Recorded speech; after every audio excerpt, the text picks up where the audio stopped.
Today we study Daniel chapter 3. It is one of the most powerful stories in the Bible. It is a story of faith tested by fire, literally. But it's also a story about loyalty to God, a story about courage, and a story about God's presence with His people in the most difficult moments of life. Let us begin with the background of the story. The story begins, according to the text, in Daniel 3, verses 1 to 6. And the text says, Nebuchadnezzar, the king, made an image of gold, whose height was 60 cubits, and the breadth of it 6 cubits. And he set it up in the plain of Dura, in the province of Babylon. Then Nebuchadnezzar, the king, sent together the satraps, the deputies, the governors, the judges, the treasurers, the counselors, the sheriffs, and all the rulers of the province to come to the dedication of the image which Nebuchadnezzar the king had set up. Then the satraps, the deputies, the governors, the judges, the treasurers, the counselors, the sheriffs, and all the rulers of the province were gathered together to the dedication of the image that Nebuchadnezzar the king had set up. And they stood before the image that Nebuchadnezzar had set up. Then the herald cried aloud, "To you it is commanded, people, nation, languages, that wherever you hear the sound of the horn, the flute, the zither, the lyre, the harp, the pipe, and all kinds of music, you fall down and worship the gold image that Nebuchadnezzar the king has set up. And whoever doesn't fall down and worship shall at the same hour be cast in the midst of the burning fire furnace." This chapter has an important background. It comes directly after the story of Daniel chapter 2. In that chapter, the king Nebuchadnezzar had a troubling dream. In the dream, he saw a great statue. The statue had different parts, made of different metals. The head of gold, the chest and arms were silver, the belly and the thighs were bronze, the legs were iron, and the feet were iron mixed with clay. Then a stone cut without human hands struck the statue. The statue was completely destroyed, and the stone became a great mountain that filled the whole earth. Only Daniel, through divine revelation, could explain the dream to the king. He told the king that the statue represented a succession of kingdoms in human history.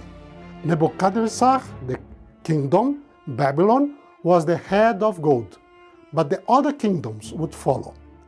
And finally, God Himself would establish an eternal kingdom, a kingdom that would never pass away. At first, Nebuchadnezzar reacted positively. In Daniel chapter 2, verses 46 to 47, the text tells us that the king recognized Daniel's God, and he said that Daniel's God was the God of gods and the Lord of kings, the revealer of mysteries.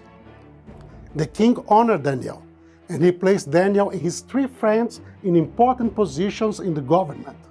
But something changed, and when we arrive at Daniel chapter 3, the king's attitude is very different. Nebuchadnezzar built a huge statue made entirely of gold. Why? It seems that the king wanted to contradict the message of the dream. Instead of a statue with different metals representing different kingdoms, he made a statue completely of gold, as if to say, "My kingdom will last forever. My kingdom will never be replaced." Historical records suggest another possible reason. According to the royal chronicles of Nebuchadnezzar, rebellions broke out in his kingdom during the 10th year of his reign. The king had to send his army to suppress them, and the leaders of those rebellions were executed. Some scholars suggest that the dream of the statue had become widely known. Some rebels may have believed that they would become the next kingdom, the arms and the chest of silver. To stop rebellion and enforce loyalty, the king organized this great ceremony. Everyone had to bow before the gold statue. It was not only a religious act, it was also a political act of submission. Anyone who refused would die in the burning furnace. The ceremony began. The leaders came from every part of the empire. Daniel 3:7 says, "Therefore, at that time, when all the people heard the sounds of the horn, the flute, the zither, the lyre, the harp, the pipe, and all kinds of music, all the peoples, the nations, and the languages fell down and worshipped the gold image of Nebuchadnezzar, the king had set up." Everything seems successful. The king's authority appeared absolute. Every nation, every language, every leader, everyone bowed down. Or, at least, it appeared that everyone bowed down. However, not everyone bowed down. Suddenly, the story takes a dramatic turn.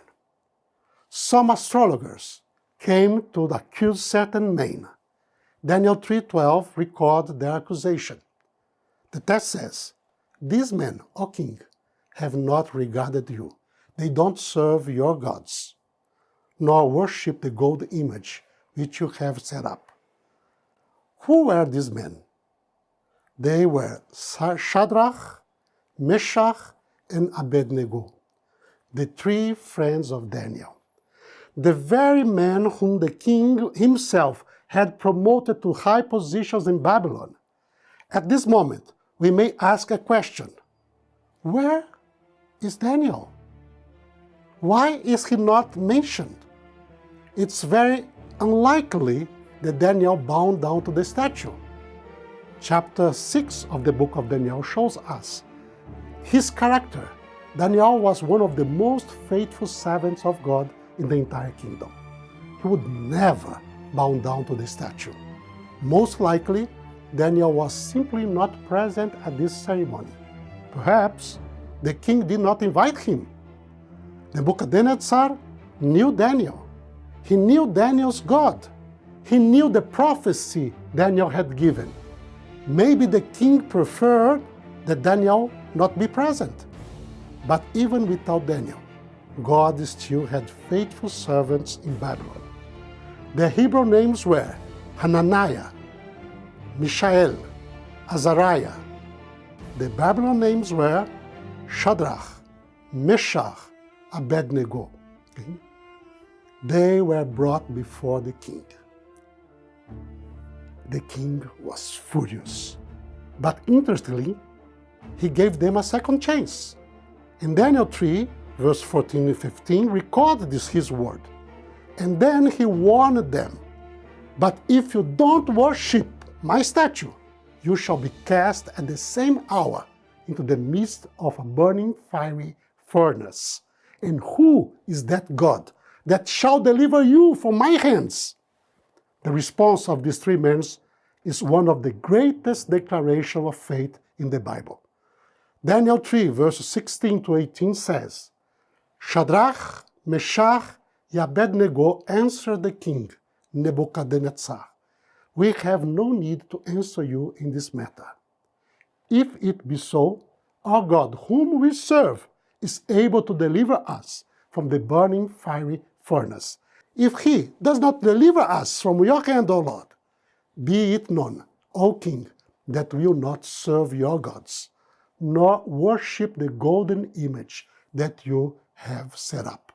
Notice something important.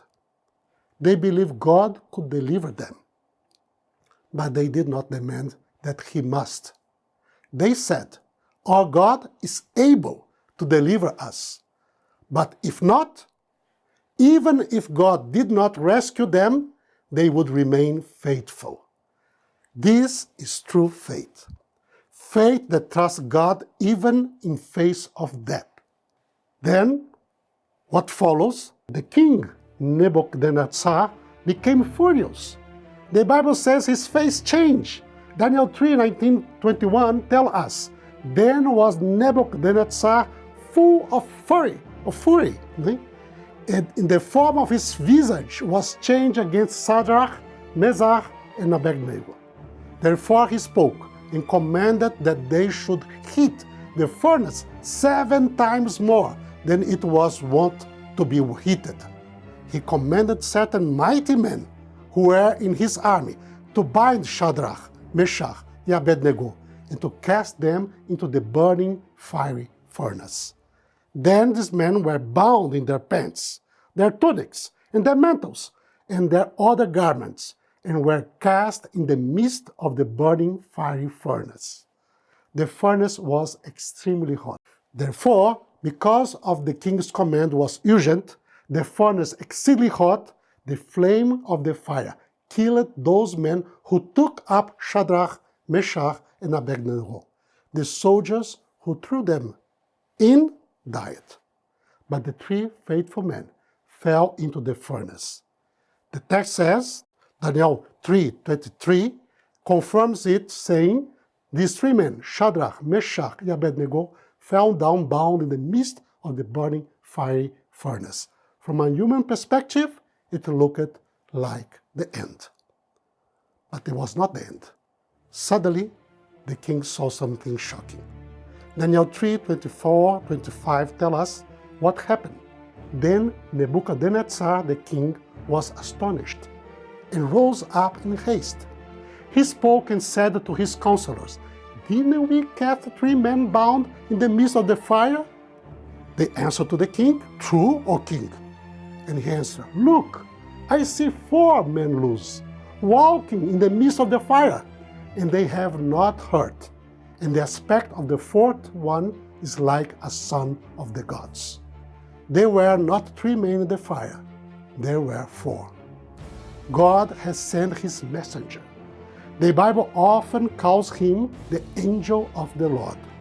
Many interpreters understand this figure to be the pre-incarnated Christ. God himself had come to stand with his faithful servants. This moment fulfills a powerful promise from Isaiah. Isaiah 43, verses 2-3 says, when you pass through the waters, I will be with you. When through the rivers, they shall not overflow you. When you walk through the fire, you shall not be burned, neither shall the flame kindle on you. For I am Yahweh, your God, the Holy One of Israel, your Savior. God did not abandon them. He walked with them in the fire. Nebuchadnezzar rushed to the furnace. Daniel 3, verses 26-28 tell us what happened next. Then Nebuchadnezzar came near the mouth of the burning fire furnace. He spoke and said, Shadrach, Meshach, Abednego, you servants of the Most High God, come forth and come here. Then Shadrach, Meshach, and Abednego came forth out of the midst of the fire. The satraps, the deputies, and the governors, and the king's counselors, being gathered together, saw these men, that the fire had not power on their bodies, nor the hair of their head singed, neither their pants changed, nor had the smell of fire passed on them. Nebuchadnezzar spoke and said, Blessed be the God of Shadrach, Meshach, and Abednego, who has sent his angel and delivered his servants who trusted in him, and have changed the king's word, and have yielded their bodies, they that might not serve nor worship any god except their own God. Notice the details. Their bodies were unharmed, their hair was not burned, their clothes were untouched, and they did not even smell like smoke. The king had tried to glorify himself, but in the end, God's name was glorified. Daniel 3:30 concludes the story. Then the king promoted Shadrach, Meshach, and Abednego in the province of Babylon. What is the lesson for us today? This story is not only about the past. It speaks directly to us today. Faithfulness to God is essential. even when it is difficult, even when it is dangerous. The faith of these three men can be summarized in their own words. Our God, whom we serve, is able to deliver us, but if not, we will not serve other gods. We will not worship any image. The Bible tells us that a similar challenge will come again. Revelation chapter 13, verses 12 to 17, describe a time in the future, a time when the powers of the earth will create an image, and the inhabitants of earth will be commanded to worship it. Revelation 13:15 says that those who refused will be killed. In that moment, the example of Daniel's friends becomes very important. Faithfulness to God must come before everything else. But we are not alone.